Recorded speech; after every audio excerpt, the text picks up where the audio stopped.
Welcome to Head Coach Scott Satterfield's weekly press conference. Coach will start us off with a quick opening statement, and please raise your hands for questions and use the microphones. Coach? All right, good afternoon. Man, we're just had a few days off now, a couple weeks. We're ready to get back on the field and play. Well-rested team now, and last week I thought you guys did a great job coming out and working. I think a couple of things we're trying to get, a few things to get better at. You go back in the off week, you always look and see things that maybe you're a little deficient at, and certainly worked on those things. And then we also scrimmaged the young guys 3 days last week, and got some good work out of them as well, which is fun. It's always good to see those guys and see progression that they're making. So that was good. But we're excited to get back at it. Playing a home game in front of our crowd, which is always awesome. Our 15th consecutive sellout, which is great, and homecoming. So there's always a lot of festivities surrounded with that. But and I'm sure we'll have some guys that'll come back. It'll be good to see. I haven't met several that I'll be able to meet, so that'll be great. And so we're excited about that. As we heading into the another conference game, we you look every week and see how even this league is and how many teams can win, and and it just shows that you gotta, the team that makes the least amount of mistakes, I think, is usually the ones that end up winning. I told our team Sunday there was the 5 teams that won this weekend created 13 turnovers compared to 2, and I think that's a huge difference. Obviously, if you take care of the football, you got a chance to win. And I think you go back to our last game, the same stat was true. We had the block punt and the pick 6. They didn't have any turnovers. And I think that's obviously a huge thing. Because you look at us offensively and defensively, total defense, we're number 2 in the Big 12. We're 12th in the country in total offense. We're doing some good things offensively and defensively. Obviously, you got to score more and hold them to less. But I think it comes down to taking care of the ball and creating those turnovers defensively. I think that's obviously a huge thing that we have to do better at. And those are things that we try to work on this past week. And Iowa State, they've won 2 games in the Big 12, doing a lot of great things. I think Coach Campbell and his staff have done some good stuff. They got a young team, playing a lot of young players, including the quarterback.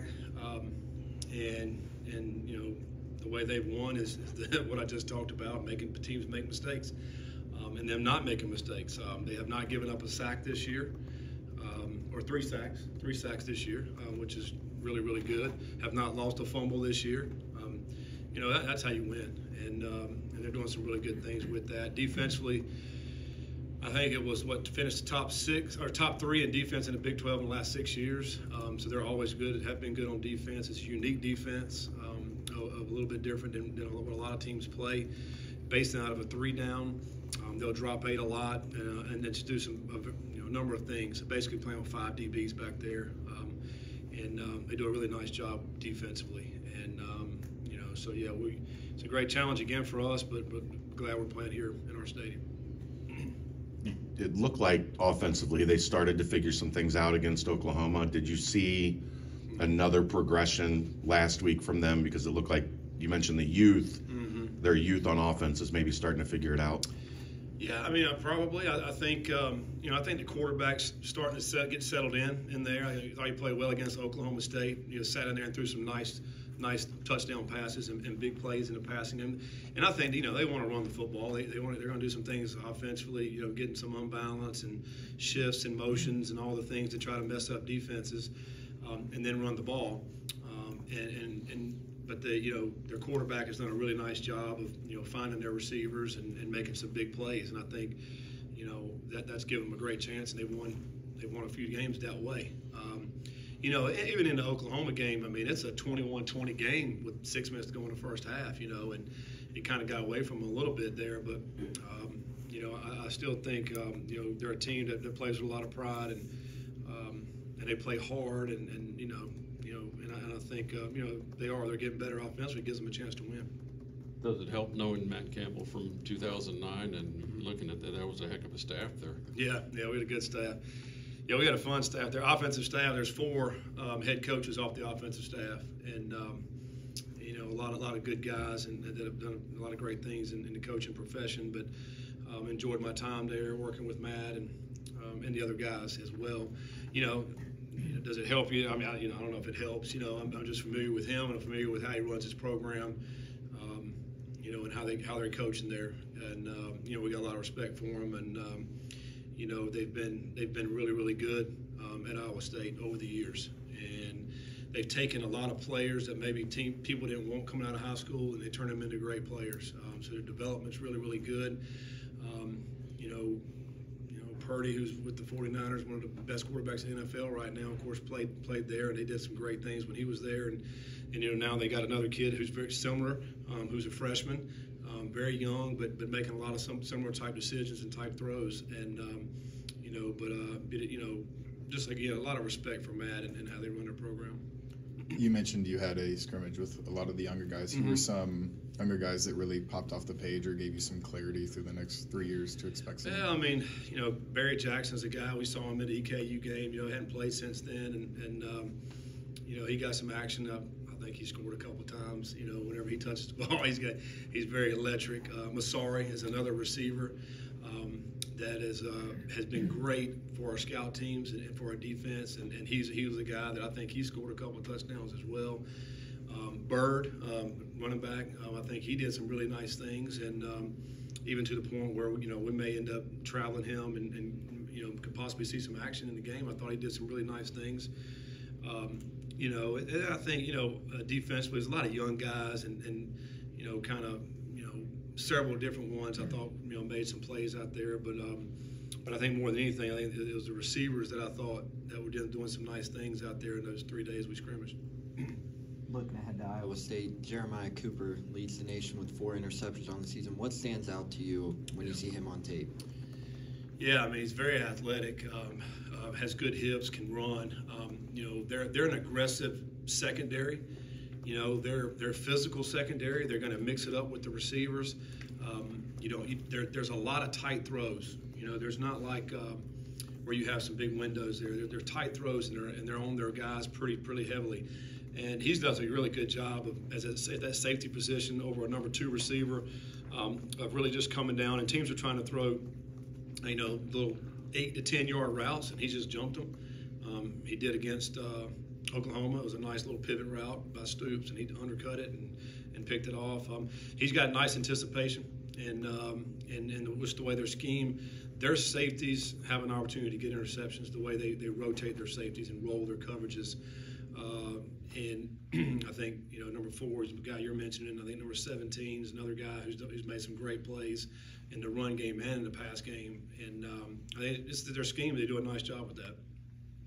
Scott, some coaches during a bye week may schedule a fun team bonding something just to break the monotony of the season. Do you subscribe to that typically? And did you guys do anything differently this week? I think the fun was the young guy scrimmage, which to me is a great team bonding because our guys that have been traveling and playing, they're all right there, and they're like cheerleaders out there. I mean, they're right behind the offense and defense, and just after every play, I felt like guys are going up and dapping them up, chest bumping and all that. And I think that, it's only for 10 or 15 minutes at the end of practice, but it was awesome. Like, matter of fact, Sunday we came out of practice and a couple of the other guys, Coach, we're going to do the young guys scrimmage again today. Like, they love it, So to me, that part's been fun. I think more than anything, we use it as a time to rest, recover. So our guys were in the training room, in the weight room, just doing a lot of rehab and things to get their bodies healthy. Had a few meals together as a team last week, but I think more than anything that the bonding part was and the fun part at practice was the young guy scrimmage at the end. Your teams have traditionally produced a big number of 40-plus, 50-plus yard plays, usually among the most in the country. That has been lacking over these last 3 weeks. Is there any point of emphasis in a bye week where you can kind of examine maybe what was missed, or were the plays there and you weren't making them, or how do you diagnose that? I think one thing is we don't have explosive running backs. That's a big stat. I can go back to my offenses over the last 10 or 12 years. We've had a running back over the years that can go 80 yards. Our guys will get you the first down. but we've seen it this year where, we break out for a 30 or 40-yard run and then we're getting tackled. But I think that's one thing, the reason why you don't have the 60, 70, 80-yard plays. And then, we've had some opportunities in the passing game for those. I can recall at least 4 that we didn't connect. Whether we get hit, the quarterback gets hit, or we overthrow it, or something like that goes wrong within the play. And, I think that's been the difference in the big plays. And if you get a couple of those, man, certainly be sitting here a little bit differently right now. And they're out there, and I think we're close to hitting some of those. Hopefully this week we'll be able to hit those. I think, you're just one step off, or there's it's just a small little fine window to make those plays happen, and hopefully we'll be able to get those. On the topic of the open week, there was a lot of talk going into BYU that there was a lot of fatigue on this team. Some guys were banged up. How timely was to get the bye for you guys? Yeah, I think it's a good time. I think middle of the season, whether I be out to the 5th game or 6th game, right in there is probably the best time to do it. I think we were banged up a little bit last week, and we're getting some guys back, and I think they're feeling better. You're still going to have some dings and bruises at this point in the season. It's hard to get completely healed up. But I think we're, as healthy as you can be at this point in the season. And after a week off, our guys, you kind of renew your mind as well. I think the mental part of that, I think also helps. And so, hopefully today we'll go. I think we'll be flying around today. I thought Sunday was really, really good.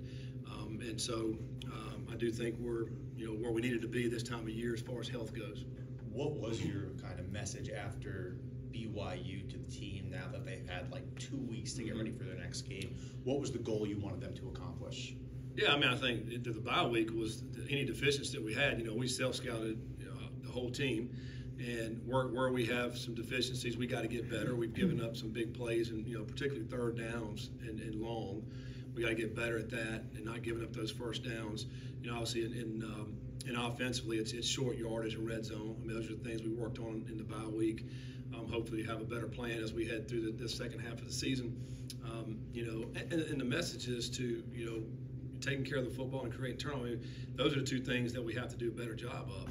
And like as I mentioned earlier, this is that's the big difference when you're playing very competitive teams on a weekly basis. It comes down to those few mistakes, and so the team that makes the least has got the best chance to win. And that's why we have to be better.